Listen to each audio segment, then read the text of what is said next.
കണ്ണൂരാന്ന് പറഞ്ഞോണ്ടോ നിങ്ങൾക്ക് ഒരു ഉഷാറില്ലാത്ത നിങ്ങളെന്തും കൊണ്ടോ കണ്ണൂർക്കാരോട് ഇല്ലല്ലോ? നല്ലൊരു കൈ അടിച്ചൂടെ? പേര് ഷിബിൻ എന്നാണ്, സ്ഥലം കണ്ണൂർ ജില്ലയിൽ പിണറായി എന്ന് പറഞ്ഞ സ്ഥലം. അറിയോ? പറയുമ്പോൾ പ്രശ്നമുണ്ടോ? ഇല്ലല്ലോ. ഞാന് തിരുവനന്തപുരത്ത് ഒരു സ്ഥലത്ത് പറഞ്ഞു പിണറായി എന്ന് പറഞ്ഞാൽ അത് സ്ഥലപ്പേരാണെന്ന് ആൾക്ക് അറിയാത്ത ആൾക്കാരുണ്ട്. അതുകൊണ്ട് അങ്ങനെ കുഴപ്പമൊന്നുമില്ലല്ലേ. പിണറായി എന്ന് പറഞ്ഞൊരു സ്ഥലമാണ്, ആ ഒരു സ്ഥലത്ത് ജനിക്കാൻ പറ്റി. അപ്പോൾ എന്തായാലും ഈ ഒരു ബിസിനസ്സിലേക്ക് വരുന്നതിന് മുന്നേ ഇലക്ട്രീഷ്യൻ ആയിരുന്നു. കുറച്ച് അഹങ്കാരമൊക്കെ ഉണ്ടായിരുന്നു കേട്ടോ. കാരണം 13 പേര് ആ സമയത്ത് എൻ്റെ കൂടെ ഉണ്ടായിരുന്നു. ലൈസൻസ് ഉള്ള 6 പേരുണ്ടായിരുന്നു. 10 വർഷമായിട്ട് ജോലിയൊന്നും ചെയ്യാതെ ലേബേഴ്സിനെ കൊണ്ട് മുമ്പോട്ട് പോകുന്ന സമയത്താണ് ഈ ഒരു ഓപ്പർച്യൂണിറ്റി കിട്ടിയത്. നിങ്ങൾ 2,10,000 എന്ന് കേട്ടിട്ടുണ്ടോ? കേട്ടോ? എന്നെ ഇതുപോലെ ഒരു പ്രോഗ്രാമിൽ ഫസ്റ്റ് കൊണ്ടുപോയി ഇങ്ങനെ ഒരു ഫ്രണ്ടിൽ തന്നെ ഒരു സീറ്റിലിരുത്തി 2,10,000 എന്ന് വിളിച്ചു പറയുമ്പോൾ ഞാൻ എൻ്റെ മനസ്സിൽ വിചാരിച്ചത് ഒരു കോട്ടിട്ട പൊട്ടൻ എന്ന് പറയുമ്പോൾ തെറിയുന്നല്ലോ നിങ്ങളുടെ നാട്ടിൽ. ഒരു കോട്ടിട്ട പൊട്ടൻ 2,10,000 കഥ പറയുന്നു. അത് കേട്ട് പുറകിലിരുന്ന് കുറെ പൊട്ടന്മാർ കൈയടിക്കുന്നു അല്ലേ? കോട്ടിട്ട പൊട്ടൻ അല്ലേ? ഞാൻ വായില്ലേ അല്ലേ?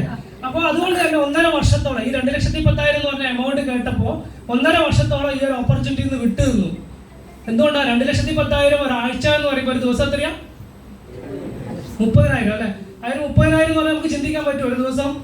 അതുകൊണ്ട് തന്നെ മാറിയിരുന്നു. പക്ഷെ ആ വ്യക്തി നിരന്തരമായിട്ട് എന്നെ ഫോളോ ചെയ്തു. വളരെ ക്ഷമയോടെ എൻ്റെ അടുത്ത് വന്ന് പല പ്രാവശ്യം നിരസിച്ചിട്ടുണ്ട്. അദ്ദേഹത്തിൻ്റെ വീട്ടിൽ വരുന്ന സമയത്ത് ഞാൻ ഇറങ്ങിപ്പോയിട്ടുണ്ട്. അങ്ങനെ പല പ്രാവശ്യം മാറ്റി വെച്ചിട്ടും ഈ ഒരു ഓപ്പർച്യൂണിറ്റി എനിക്ക് മനസ്സിലാക്കി തരാൻ അഹോരാത്രം കഷ്ടപ്പെട്ട എൻ്റെ ഗ്രേറ്റ് ആപ്ലൈൻ national team coordinator Shinej sir ഈ അവസരത്തിൽ നന്ദി അറിയിക്കുകയാണ്. മീറ്റിങ്ങുകളും ട്രെയിനിങ്ങുകളും അറ്റൻഡ് ചെയ്തു. ഇത് എൻ്റെ ജീവിതത്തിൽ വലിയ മാറ്റം ഉണ്ടാക്കാൻ പറ്റുന്ന ഒരു അവസരമാണെന്ന് മനസ്സിലാക്കി കൃത്യമായ പ്ലാനിങ്ങിലൂടെ ഈ ഒരു ബിസിനസ് ഏറ്റെടുത്തു. ഓരോ റാങ്കിലും ചെറിയ ചെറിയ അച്ചീവ്മെന്റ് ഉണ്ടാക്കി. ടീം കോർഡിനേറ്റർ എന്ന് പറഞ്ഞ റാങ്കിലെത്തിയപ്പോൾ ഒരു മൊബൈൽ ഫോൺ വാങ്ങിച്ചു. ATC റാങ്കിലെത്തിയ സമയത്ത് മകളുടെ ബർത്ത്ഡേക്ക് ഒരു ബ്രേസ്ലെറ്റ് വാങ്ങിച്ചു കൊടുത്തു. DTC റാങ്കിലെത്തിയ സമയത്ത് ഒരു ലാപ്ടോപ്പ് സ്വന്തമാക്കി. ZTC റാങ്കിലെത്തിയ സമയത്ത് റോയൽ എൻഫീൽഡിന്റെ മെറ്റിയോ സൂപ്പർനോവ എന്ന് പറയുന്ന ഒരു 3 ലക്ഷം രൂപ ഒരു ബുള്ളറ്റ് സ്വന്തമാക്കി. സ്റ്റേറ്റ് ടീം കോർഡിനേറ്റർ റാങ്കിലെത്തിയപ്പോൾ ഒരു 10 ലക്ഷം രൂപ എന്ന മാരുതിയുടെ ഫ്രോൺസ് എന്ന വാഹനം സ്വന്തമാക്കി. അടുത്തത് RTC റാങ്കിൽ അടുത്ത ഗോൾ ഉണ്ട്, അതിലേക്ക് ഓടിക്കൊണ്ടിരിക്കുക. അതിന്റെ ഒരു ഇമോഷണൽ ഗോളാണ്. അതിപ്പോൾ ഞാൻ നിങ്ങളോട് പറയില്ല. എന്തായാലും RTC നിന്ന് NTC ടച്ച് ചെയ്യുന്നതിന് മുന്നേ ആ ഒരു ഗോൾ ഞാൻ അച്ചീവ് ചെയ്തിരിക്കും. എനിക്ക് നിങ്ങളോട് പറയാൻ ഇത്രയേ ഉള്ളൂ. ഞാൻ നഷ്ടപ്പെടുത്തിയതുപോലെ നിങ്ങൾ 2,10,000 കഥ കേട്ടിട്ട് നിങ്ങൾ ആരും മാറി നിൽക്കാൻ പാടില്ല. കമ്പനിയുടെ 652ാമത്തെ വീക്കിൽ ഞാൻ കിട്ടില്ല എന്ന് വിചാരിച്ച 2,10,000 എൻ്റെ അക്കൗണ്ടിൽ